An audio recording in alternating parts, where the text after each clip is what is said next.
I've hauled all kinds of loads in my years as a trucker, everything from livestock to machinery, but nothing quite like the container I was asked to transport last week. It was a simple job on paper. I picked up the load at a warehouse outside Dallas, Texas, just after sunset. A sleek, black, sealed container, about 10 feet long, sat waiting on the dock. The dispatcher, a serious-looking guy with graying hair, handed me the paperwork and gave me one last instruction before I left. "Whatever you do, don't open it." I laughed, thinking it was a joke. I've been hauling freight long enough to know that if something's sealed, you don't mess with it. But the guy didn't crack a smile. He just looked at me dead in the eyes and said, "No matter what happens, keep driving. Deliver it straight to the drop-off point in Roswell. No stops." It felt odd, but I'd been promised double my usual rate, so I figured it was worth a weird request or two. Money talks, and I wasn't going to ask questions. So, I hit the road, cruising down the highway as the last light of day faded. The first hour was uneventful, just me and the hum of the engine. The roads were empty, and the desert stretched out around me, endless and dark. But then, around 10 p.m., I started hearing noises from the trailer. At first, it was just a faint tapping sound, like something shifting in the back. I shrugged it off. Happens all the time when you're hauling heavy loads. Things settle. But then the tapping turned into a scraping. A long, drawn-out scrape, like something dragging across metal. I tightened my grip on the wheel and turned up the radio to drown it out. Maybe it was just the road messing with my head, but the noises kept coming. Scrapes, thumps, then, unmistakably, a loud bang from inside the container. I pulled over on the shoulder, heart racing. Against every instinct, I got out of the cab, grabbed my flashlight, and walked around to the back of the truck. The desert air was still, eerily quiet. Too quiet. As I got closer to the trailer, I heard it again, this time louder. Thump, thump, thump. Something was moving inside the container. I stood there for a moment, my mind racing. Maybe it was an animal. Hell, maybe I'd picked up some hitchhiking critter without knowing it. But deep down, I knew that wasn't the case. The weight of the container alone told me whatever was inside wasn't small. And that damn warning kept echoing in my head. Don't open it. I shined the flashlight along the edges of the container, and that's when I noticed something that made my blood run cold. The container, it was shifting. Slowly, inch by inch, it was sliding back and forth, like something big inside was pushing against the walls. My heart pounded in my chest. I backed away, the flashlight shaking in my hand. Whatever was in there wasn't supposed to be alive, but it was, and it was trying to get out. I ran back to the cab, my mind screaming at me to drive, to follow the dispatcher's orders and get this thing to Roswell as fast as possible.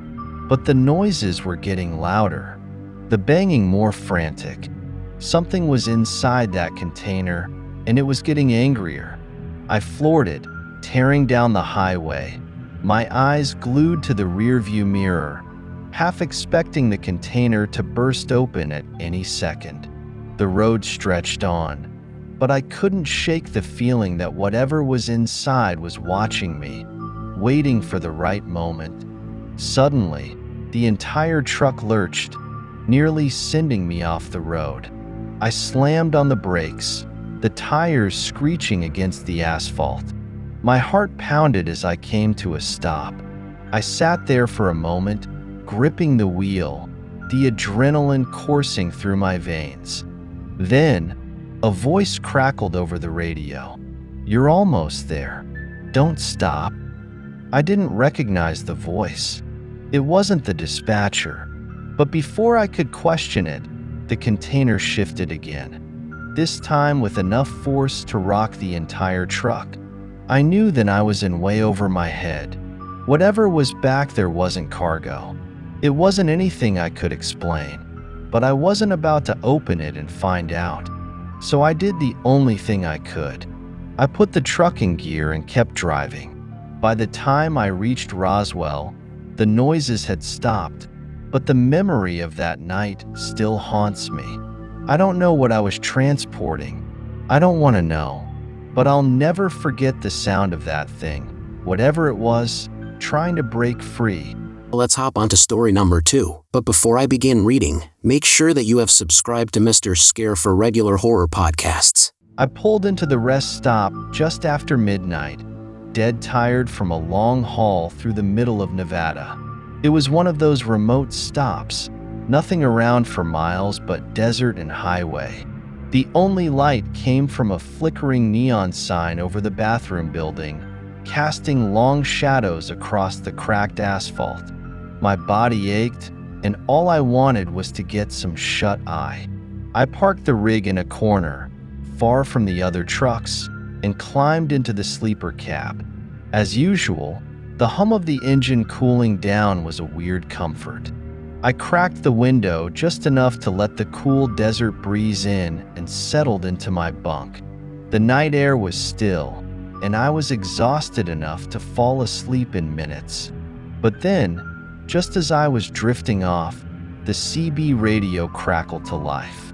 At first, it was nothing unusual. Static, a few garbled voices from other truckers, probably miles away. I ignored it, pulling the blanket tighter around me, trying to let sleep take over. But then I heard my name. It was faint, distorted, like the speaker was far away. "Mike, can you hear us?" My heart skipped a beat. I wasn't in the mood for games, so I told myself I imagined it. Just another late-night hallucination from too many hours behind the wheel. But then the voice came again, clearer this time. "Mike, we know you're out there." I shot upright in the bunk, my body tense. I stared at the radio. No one could know I was here, parked in the middle of nowhere. I hadn't spoken to anyone all night, hadn't even checked in with dispatch. So how the hell? I reached over and turned the dial, trying to tune out the channel. But as soon as I did, the static returned, louder now, almost urgent. The voice came back, more distorted, but unmistakable. "Mike, don't turn it off. We need to warn you." Warn me? My blood ran cold. My hand hovered over the dial, but I didn't turn it again. Something about the tone, the way they said it, it wasn't a joke. The voice sounded desperate, like whoever was talking was trying to save me from something. My mind raced. Was this some trucker prank? Someone messing with me because I was alone? But the voice continued, more insistent now. "Mike, there's someone outside, right now, watching your truck." I froze. Every muscle in my body tensed as I glanced toward the window. It was pitch black outside. The only thing visible was the faint outline of the bathroom building under that dying neon sign. I couldn't see anything or anyone. The radio crackled again. "Stay inside. Don't go out there." I slowly slid off the bunk and moved toward the window, careful not to make too much noise. My truck was locked, but that warning kept echoing in my head. Someone's watching. I pressed my face close to the glass, squinting into the dark.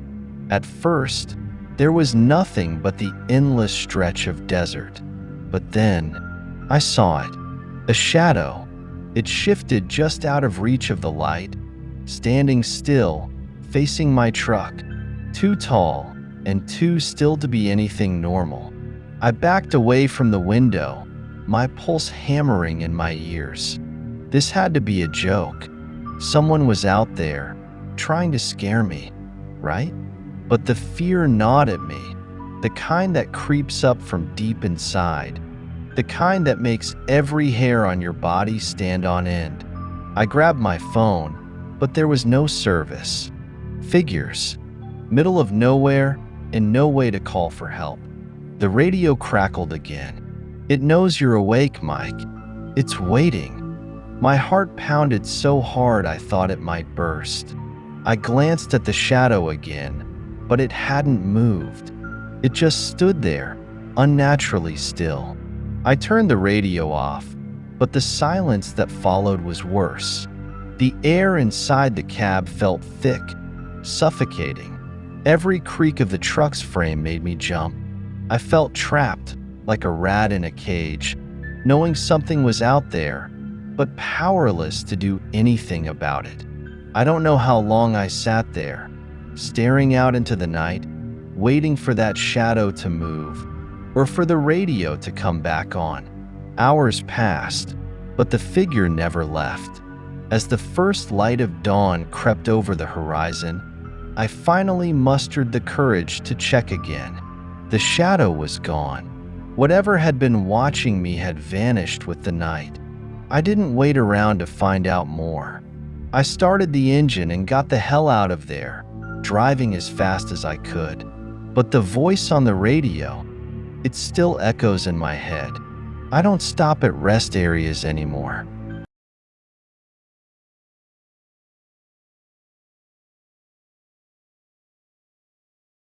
It was late, probably close to 2 a.m., and I was driving through a dense stretch of forest on a back road in Oregon, somewhere off Route 199. The kind of road where you don't see another car for miles, and the trees crowd in so close you feel like you're driving through a tunnel. The night was pitch black except for my headlights cutting through the trees, but even that light didn't seem to reach far. I'd been hauling a load of lumber from Coos Bay to Grants Pass and was just trying to make it to the next rest stop. I was bone tired, the kind of tired that makes your eyes feel heavy and your mind slow. But there was something about the road that kept me on edge. Every now and then, I thought I saw movement in the trees, just out of the corner of my eye, but whenever I turned my head, there was nothing. Then I saw them, the lights. They flickered between the trees, soft at first, like the reflection of headlights. But there were no cars behind me. The lights moved in a pattern, strange and unnatural. I squinted, trying to get a better look. They weren't fireflies or anything like that. They were bigger, more deliberate, almost like they were watching me. Against my better judgment, I pulled over. Something in my gut told me not to, but curiosity got the better of me. As soon as I killed the engine, I regretted it. The forest went dead quiet. No wind, no crickets, nothing. Just the heavy thrum of my own heartbeat. I grabbed my flashlight and stepped out of the cab. The air was cold, colder than it had any right to be for late summer, and thick with the smell of pine. I scanned the trees, trying to spot the lights again, but they had disappeared, leaving only darkness in their wake. My boots crunched on the gravel as I walked around to check the trailer. That's when I saw it. Claw marks. Deep, jagged gouges running along the side of my truck, stretching from the rear of the trailer all the way to the cab. I froze. The marks were huge, spaced too far apart to be any animal I knew. I ran my hand over one of the grooves, feeling the cold metal beneath. It wasn't fresh, but it wasn't old either. My skin crawled. Then I heard it, a low, guttural growl coming from the woods just beyond the truck. I whipped around, shining my flashlight into the trees. The beam caught nothing but shadows, but I knew something was out there. I could feel it watching me. The hairs on the back of my neck stood up as another sound followed. A rustling, like something big moving through the underbrush. I backed toward the truck, my heart pounding in my chest. The growling grew louder, closer. Panic set in, and I scrambled back into the cab, slamming the door shut behind me. My hands were shaking as I turned the key, but the engine wouldn't start. I tried again. Nothing. Whatever was out there, it was getting closer. I could hear the snapping of twigs, the heavy thud of footsteps. I locked the doors, my breath coming in short, ragged gasps. My flashlight flickered, then went out, plunging the cab into darkness. That's when I heard it, scratching. The faint sound of claws scraping against metal, coming from the side of the truck. Slowly, almost deliberately. I could barely breathe as the noise grew louder, like it was circling me, testing the boundaries of my rig. I didn't know what it was: bear, mountain lion, something worse, but I wasn't about to find out. I fumbled for my phone. No signal. Typical. The scratching stopped, replaced by silence. But it wasn't the comforting kind. It was the kind that made the air feel thick, like the forest was holding its breath. Then, out of the corner of my eye, I saw them again. The lights. They were back, floating just beyond the tree line. But this time they weren't soft or distant. They were close, too close, and they were moving toward me. My heart pounded in my chest as the lights flickered, shifting in and out of view. Whatever was out there wasn't leaving. I turned the key one last time, praying for a miracle. The engine roared to life, and I floored it, tires spinning as I tore out of that rest stop, not looking back. I don't know what those lights were, or what scratched up my truck that night, but I haven't driven through that forest since, and I don't plan to ever again.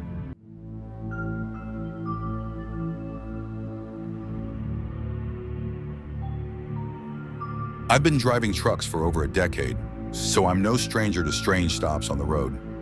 You see it all: rundown gas stations, diners that look like they've been untouched since the 1950s, towns with a population of 10. But nothing, and I mean nothing, prepared me for that night, back in the middle of the New Mexico desert, when I stopped at a diner that should have been abandoned. I was hauling freight from Phoenix to Amarillo. It was late, maybe 1 a.m., and I'd been on the road for hours, so I pulled off from the highway when I saw a flickering neon sign that read "Diner" in faint red letters. The place was the definition of rundown. The paint was peeling off the walls, one rusty gas pump out front, and only a couple of cars parked in the gravel lot. But I was tired and needed a bite, so I figured I'd stop in for a quick meal and hit the road. The bell above the door jingled as I walked in, and the smell of old grease and stale coffee hit me like a wall. The diner was mostly empty, save for a few locals who sat hunched over their plates in silence. They didn't even glance up when I walked in. Something about the way they sat there, motionless, sent a chill down my spine.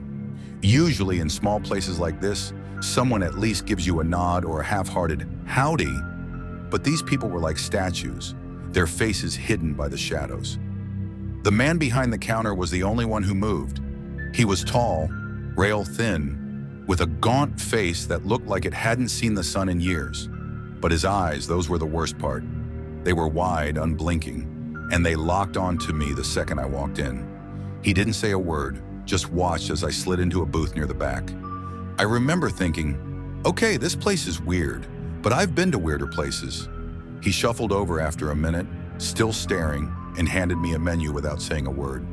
The silence was suffocating, the only sound coming from the faint buzzing of the neon sign outside. I glanced at the menu. It was just burgers, fries, and coffee. Simple enough.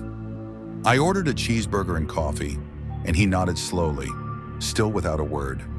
As I waited, I couldn't shake the feeling that something was off. The other patrons hadn't moved an inch. They didn't speak, didn't eat. They just sat there staring down at their plates like they were frozen in time. And all this while, the man behind the counter, he hadn't taken his eyes off me for a second. I felt his gaze drilling into the back of my skull, and my skin started to crawl.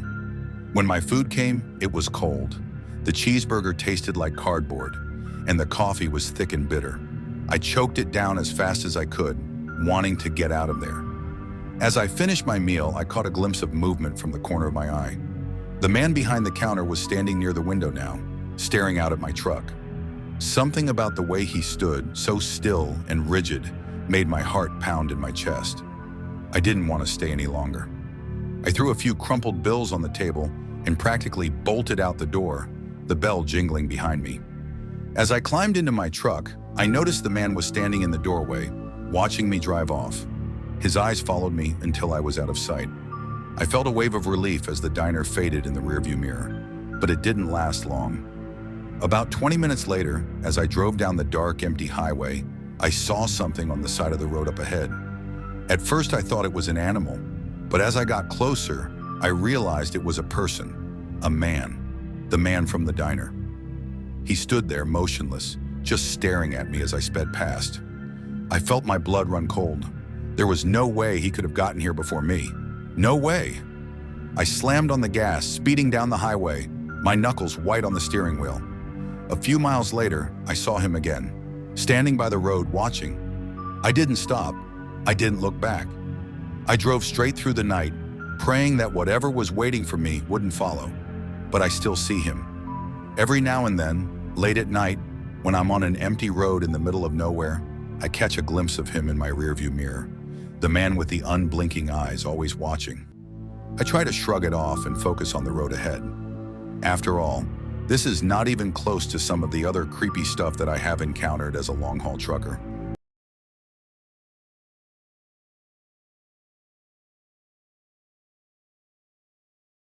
I've driven long-haul trucks for nearly 15 years, seen every kind of weather, every kind of person, but nothing, not in all my years on the road, prepared me for that night on Interstate 70, somewhere between Kansas and Colorado. It was late, a little after midnight, and the rain was coming down so hard I could barely see past my windshield. Lightning lit up the sky in brief flashes, just long enough to see the empty highway stretching out into the darkness. My wipers were on full speed, but they couldn't keep up with the downpour. I kept driving because I had a long way to go, and let's be honest, I've driven in more challenging situations. So without even considering any other options, I continued driving, with my eyes trying their level best to see what's on the road ahead. That's when I saw him, standing by the side of the road, thumb out, drenched from head to toe. Now here's the thing, most people would have kept driving. In fact, most of the time, I would have too. But something about that storm made me feel like I couldn't just leave him there. So against my better judgment, I pulled over. The guy climbed into the truck without a word. He looked to be in his mid-40s, soaked and shivering. His face was pale, with a thin, gaunt look that made me uneasy. But I tried to brush it off. I'd seen my share of weirdos out here. Who was I to judge? We rode in silence for the first few miles. The rain pounded against the roof, the sound so loud it was hard to think straight. Eventually, I tried making conversation to break the tension. "Rough night to be hitchhiking," I said, keeping my eyes on the road. "Where are you headed?" He didn't answer right away, just stared out the window at the sheets of rain. Finally, he muttered, "Anywhere." There was something about his voice which gave me the creeps. It was low, raspy, almost like he hadn't spoken in days. I chalked it up to the weather. Maybe he was just cold and miserable like I was. So I kind of shrugged it off and tried again. "You from around here?" I asked, trying to keep the mood light. "Used to be," he replied. His eyes never left the road ahead. I wanted to ask more, but something in his tone shut me up. We fell back into silence. It wasn't until about 20 minutes later that he spoke again, and when he did, my blood ran cold. "I used to drive trucks too," he said, his voice quieter this time. I glanced over at him. "Oh yeah?" "Yeah, just like yours. Same model. Same route too." He turned his head slightly, and for the first time, I saw him looking directly at me, his eyes dark and hollow. "Same cargo." My grip on the steering wheel tightened. I hadn't told him anything about my load, and it wasn't something you could guess. I was hauling medical supplies, something I rarely carried. The hairs on the back of my neck stood up, but I forced a laugh. "That right?" I said, trying to keep my voice steady. "Small world." He didn't respond, just kept staring at me with those dark eyes. I felt a cold sweat break out on my forehead, and the cab suddenly felt smaller, like the air was being sucked out of it. The miles dragged on, the rain hammering down outside. Every now and then, I'd glance at him out of the corner of my eye, but he never moved, just sat there, stiff and silent. I kept thinking about how he knew about the truck, the cargo, how his voice felt like it was digging into my brain. Honestly, I was even worried if he would make some sudden movement or try to attack me. So I tried my level best to avoid triggering her at any cost. I also convinced myself that the best thing to do at that point of time was to focus on the road ahead and avoid any accident during the heavy downpour. I continued for some 20 minutes or so, and all this while he was dead silent. And not just silent, frozen. He hadn't moved an inch. I wasn't looking at him directly, but I could have noticed movements, if any. But there were none. Finally, I couldn't take it anymore. "You want to stretch your legs for a bit? There's a rest stop coming up." He didn't answer. "Hey, I'm talking to you," I said more forcefully this time.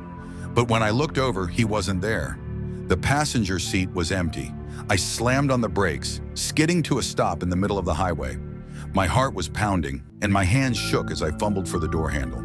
I jumped out into the rain, circling the truck with my flashlight, half expecting to see him standing on the road or hiding in the shadows. But there was no one, no sign of him. Just the rain, the dark highway, and my truck. I climbed back into the cab, locking the doors behind me. My pulse still racing, I put the truck in gear and got the hell out of there. He didn't harm me, and it didn't even feel like he attempted and failed. I'm not sure what his purpose could have been. To this day, I don't know what happened that night, but I know one thing for sure. I don't pick up hitchhikers anymore, and every time I drive through a storm, I keep expecting to see him again.